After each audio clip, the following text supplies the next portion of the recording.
అది నిన్న ఎపిసోడ్ గురించి ఫుల్ లెంత్ వీడియోస్ చేయబోతున్నాము. హైలైట్ పాయింట్స్ కానివ్వండి, ఆ గేమ్ గురించి కానివ్వండి, అండ్ సంజన గారి ఇష్యూ గురించి కానివ్వండి, అండ్ సంజన గారు అండ్ ఇమాన్యుయల్ కానివ్వండి, కళ్యాణ్ కానివ్వండి, అండ్ బర్నీ అండ్ తనుజ గారు అండ్ డిమాండ్ గురించి. సో ఇది ఒక ఫుల్ లెంత్ వీడియో చేయబోతున్నాము. అండ్ మెయిన్ హైలైట్ పాయింట్స్ నిన్న నా ఎపిసోడ్కి వస్తే, ఫస్ట్ వచ్చి ఇమాన్యుయల్ అండ్ సంజన గారు. సో నిన్న జరిగిన ఎపిసోడ్లో ఇద్దరు హర్ట్ అయ్యారు, అండ్ ఇమానుయల్ గారు కూడా హర్ట్ అయ్యారు, అండ్ సంజన గారు కూడా హర్ట్ అయ్యారు. నాకెందుకో సంజన గారు కొద్దిగా ఎక్కువ ఓవర్గా తీసుకున్నారు అనిపించింది. ఎవరన్నా కానీలేండి, ఆ పొజిషన్లో ఉంటే, ఇమానుయల్ గారు పొజిషన్లో ఉంటే ఖచ్చితంగా తను గేమ్ ఆడాలనుకుంటారు. ఓకే, తను గేమ్ ఆడాలనుకుంటారు. తను ఎందుకు వెళ్ళిపోవాలనుకుంటాడు గేమ్ నుంచి. ఫ్రమ్ స్టార్టింగ్ నుంచి, ఫస్ట్ వీక్ నుంచి సంజన గారికి ఎవరైనా సపోర్ట్ చేస్తున్నారంటే నాకు అనిపించింది ఒక ఇమాన్యుయల్ ఒక్కడే నాకు అనిపించింది. తను తప్పు చేసినా, లేకపోతే తను గేమ్లో ఫౌల్ గేమ్ చేసినా, ఏది చేసినా కూడా ఫ్రమ్ స్టార్టింగ్ నుంచి ఇప్పటి వరకు సంజన గారు సపోర్ట్ చేస్తున్న వ్యక్తి ఎవరంటే ఇమాన్యుయల్ ఒక్కరే. సెకండ్ వచ్చి బాల్ టాస్క్లో సుమన్ గారిని చూస్తుంటే చాలా అంటే చాలా బాధ వేసింది. తన హైట్ ప్రాబ్లము, లేకపోతే బర్నీ గారు సుమన్ గారు బాల్స్ పట్టుకోవడమే okay, that's a part of game. బర్నీ గారిని అప్రిషియేట్ చేయాలి, ఆ గేమ్ బాగా ఆడారు బట్ ఓకే. కానీ సుమన్ గారు బాల్స్ పట్టుకోవడం ఆడియన్స్కి అందరికీ నచ్చలేదు. బట్ సుమన్ గారు హైట్ తక్కువ, అదొక ప్రాబ్లం వల్ల సుమన్ గారు బాల్స్ క్యాచ్ చేయలేకపోయారు. అండ్ ఆ ఒక్క విషయంలో నాకు కూడా కొద్దిగా బాధ వేసింది సుమన్ గారిని చూస్తుంటే. Okay, but what ever, that's a part of game. And ఆ గేమ్లో తనుజ గారు విన్ అయ్యారు. నిజంగానే చాలా బాగా గేమ్ ఆడారు. అండ్ దాని తర్వాత సో సంజన గారు బాధ ఏందో నాకు అర్థమే కాదు భయ్య. ఇప్పుడు సో సంజన గారు అందరికి ఎలా బాల్ వేశారో, ఆ కళ్యాణ్ కూడా అందరికి అలాగే బాల్స్ వేశారు కదా. డిమోన్కి వేశారు, సుమన్ గారికి వేశారు, అండ్ ఇమానుయల్కి వేశారు, తనుజ గారికి వేశారు. ఓకే, ఇన్ఫాక్ట్ బర్నీ గారు కూడా కొనేస్తారు. బట్ సుమన్ గారు బాల్స్ బర్నీ గారు క్యాచ్ చేశారు, అది వదిలేని. ఇక్కడ పాయింట్ ఏంటంటే సంజన గారికి తనూజ విన్ అవ్వడం నచ్చడం లేదు. మెయిన్గా అక్కడ సంజన గారికి నచ్చింది ఏంటంటే సుమన్ గారు గెలిచలేదు, తనుజ గారు గెలిచినందుకు సంజన గారికి నచ్చలేదు. అంటే సుమన్ గారు గెలిస్తే ఓకే, తనుజ గేమ్ ఆడి తను గెలిస్తే అది అన్ఫెయిర్, వేరే వాళ్ళు గెలిస్తే ఫెయిర్. ఇది ఎక్కడ పాయింట్ ఇది? అంటే సంజన గారి డైరీలో ఏంటంటే తనుజ గెలవకూడదు, ఓన్లీ సుమన్ గారు లేదా ఇమాన్యుయల్ గెలవాలి. ఆ గేమ్ వరకు నాకు ఆలోచిస్తే అలాగే అనిపించింది.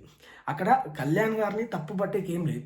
ఓకే, అక్కడ ఇద్దరికి ఛాన్స్ వచ్చాయి, ఇద్దరు ఫెయిర్గా ఆడారు, ఇద్దరికి బాల్స్ వేశారు. దాంట్లో తనుజ గెలిచింది, తనుజ బాల్స్ వచ్చినటువన్నీ క్యాచ్ చేసింది కాబట్టి తను విన్ అయ్యింది. అండ్ ద సెకండ్ పొజిషన్లో బర్నీ గారు ఉన్నారు, అండ్ ద థర్డ్ పొజిషన్లో డిమోన్, అండ్ ఫోర్త్ పొజిషన్లో ఇమాన్యుయల్, అండ్ ద ఫిఫ్త్ పొజిషన్లో సుమన్ గారు ఉన్నారు because of the balls catches వస్తుంది. బట్ నిజంగానే సంజన గారు అనవసరంగా అక్కడ పాయింట్ తీసి మాట్లాడారు అని నాకు అనిపించింది. And definitely every one knows Tanuja అక్కడ ఎప్పుడన్నా ఏదైనా ఉన్నదంటే తను పాయింట్ పెట్టి మాట్లాడితే కరెక్ట్ పెట్టి మాట్లాడుతుంది. సో ఆ విషయంలో నాకు ఎప్పుడు తనుజ గారు బాగా నచ్చుతారు. అండ్ మళ్ళీ ఆ గేమ్ అయిపోయిన తర్వాత బిగ్ బాస్ మళ్ళీ అనౌన్స్ చేశారు, ఈసారి ఇద్దరిని ఆ గేమ్ నుంచి తీసేయాలని. సో ఆబ్వియస్లీ టాప్లో ఉండేదైతే ఇమాన్యుయల్ అండ్ డిమోన్. ఇక్కడ ఇప్పుడు ఆల్రెడీ వాళ్ళకి ఛాన్స్ వచ్చింది. సో ఛాన్స్ వచ్చిన తర్వాత మళ్ళీ దాన్ని వాళ్ళు ఆల్రెడీ యూటిలైజ్ చేసుకున్నారు. ఓకే, బట్ నాకు ఇక్కడ నచ్చింది ఏంటంటే డిమాన్ పవన్ తన కోసం గేమ్ ఆడుకున్నా పక్కనోళ్ళ కోసం గేమ్ ఆడడం అనేది అస్సలు నాకు నచ్చలేదు. అరే ఆల్రెడీ ఒకరి కోసం నువ్వు గేమ్ ఆడి బ్యాక్ స్టెప్ రీతు కోసం ఇన్ని రోజులు రీతు గారి కోసము సో గేమ్ ఆడారు. ఓకే, తన కోసం ఆడారు, రీతు గారి కోసం ఎక్కువ సపోర్ట్ చేసుకుంటా తను ఎక్కడో బ్యాక్ స్టెప్ కొద్దిగా వేశారని నాకు అనిపించింది. ఈవెన్ ఇప్పుడు కూడా అట్లీస్ట్ దిస్ టైం తన రీతు గారు లేరు. ఎప్పుడైనా తన కోసం తను గేమ్ ఆడి తన కోసం తను స్టాండ్ తీసుకుంటాడు అనుకోండి. ఇప్పుడు ఇమాన్యుయల్ కోసము నన్ను తీసేస్తే తీసేయండి, ఆ ఇమాన్యుయల్ నన్ను తీసేద్దండి, దట్స్ నాట్ ఫెయిర్. నిజంగానే అది నాకైతే ఆ పాయింట్, ఆ మాట అనేది నాకు నచ్చలేదు. ఓకే, అది అయిపోయింది. అండ్ సంజన గారు అయితే గట్టిగా చేస్తున్నారు, నాకు ఒక ఛాన్స్ కూడా ఇవ్వలేదు. డిమాన్ పవన్తో ఏదో చిన్న గొడవ జరిగింది, నన్ను తీసేయకండి, నాకు ఒక ఛాన్స్ కూడా రాలేదు, అది ఇది అన్నట్టు డోర్ ఓపెన్ చేసి నేను వెళ్ళిపోతాను. ఓకే. కొద్దిగా ఫ్రస్ట్రేషన్‌లో మాట్లాడినట్టు అనిపించింది. ఎందుకంటే every time they targeting Tanuja అది కూడా కరెక్ట్ కాదు అని నాకు అనిపించింది. పాపం ప్రతి ఒక్కసారి సంజన గారిది తీస్తుంటే ఎవరికైనా గానీ చాలా అంటే చాలా బాధ అనిపిస్తది. Even I felt that. Okay. ఆ తర్వాత పజిల్ టాస్క్‌లో సంజన గారు అండ్ తనుజ గారు నిజంగానే చాలా అంటే చాలా బాగా ఆడారు. వాళ్ళు చేసిన మిస్టేక్ ఏందంటే తొందరగా పజిల్ ఫినిష్ చేసేసి రోప్ దగ్గరికి వెళ్ళిపోవడం. చేయండి మెయిన్ మిస్టేక్. అక్కడ డిమాండ్ పవన్ కన్‌ఫ్యూజ్ అయ్యారా? లేకపోతే వీళ్ళు కన్‌ఫ్యూజ్ అయ్యారా? మనకు తెలీదు. But they gave their best. 100% అయితే ఎఫర్ట్స్ అయితే సంజన గారు అండ్ తనుజ గారు ఇచ్చారు. ఇన్‌ఫాక్ట్ సంజన గారు ఫస్ట్ పజిల్ ఫినిష్ చేశారు. ఫినిష్ చేసిన వెంటనే రోప్ దగ్గర వెళ్లారు. ఆ తాడు అనేది పట్టుకున్నారు. Okay. But they tried the level best. ఇక్కడ నాకైతే ఇప్పుడు అందరూ మిస్టేక్ చేశారు. ఈవెన్ బర్నీ గారు కూడా మిస్టేక్ చేశారు. అండ్ తనుజ గారు మిస్టేక్ చేశారు. సంజన గారు మిస్టేక్ చేశారు. ఇది సుమన్ గారు ఈవెన్ ఫినిష్ కూడా చేయలేదు అది. ఓకే. ఇక్కడ ఏంటంటే బర్నీ గారు కూడా తను it's a foul game.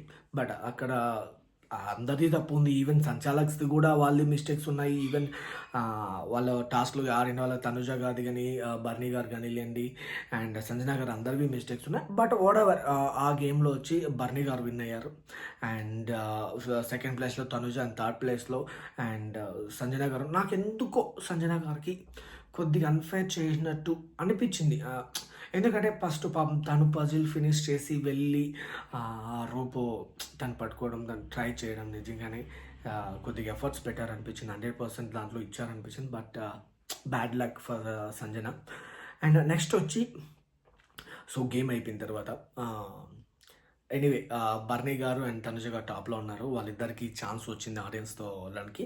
The best moment ఏంటంటే బర్నీ గారికి, తనుజ గారికి సో బెస్ట్ ఆడియన్స్ మీట్ అవ్వడం అండ్ బూస్టప్ అయింది బర్నీ గారికి నిజంగానే. తనుజ గారికి ఏమో కానీ బర్నీ గారికి అయితే నిజంగానే చాలా అంటే చాలా బూస్టప్ అయింది. ఎందుకంటే ఒక లోపల ఒక ఆలోచన ఉంటుంది. అయ్యో! ఇలా ఆడుతున్నామే ఇది కరెక్టా కాదనేది. నిన్న ఆడియన్స్ బర్నీ గారితో మాట్లాడే విధానం కూడా నాకైతే చాలా అంటే చాలా బాగా నచ్చింది. ఎనీవే ఆఫ్టర్ దట్ తనుజ గారు అందరికీ తెలిసిందేదే. అక్కడ చాలా మంది వరకు తనుజ గారు ఫ్యాన్స్ వచ్చారు. చాలా బూస్టప్ ఇచ్చారు తనుజ గారికి. And she got vote appeal as well. తను ఓట్ అప్పీల్ కూడా చేశారు. అండ్ ఇంకొకటి ఏంటంటే నాకు బాగా నచ్చింది ఏంటంటే ఒక ఫ్యాన్ మేడం సార్ మేడం అంతే నిజంగానే తనుజ గారు అలాగే ఉంటారు. అంత బాగుంటారు.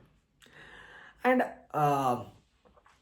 నెక్స్ట్ ఏంటంటే చాలా అంటే ఈవెన్ ఓట్ అప్పీల్‌లో కూడా నాకు మెయిన్‌గా ఇంకా నచ్చింది ఏంటంటే ఒక లేడీ ఫ్యాన్ విన్నర్ అవ్వాలి మీరు. మీరు ఒక లేడీ విన్నర్ అయ్యేసి రావాలి. సో ఒక ఫ్యాన్‌గా కోరిక అన్నట్టు నిజంగానే even I also feel first Bigg Boss season 9 వరకు ఒక లేడీ విన్నర్ లేరు. So I feel like this time at least Tanuja garu winner అవుతారని నేను అనుకుంటున్నాను. Hope. So that's it guys.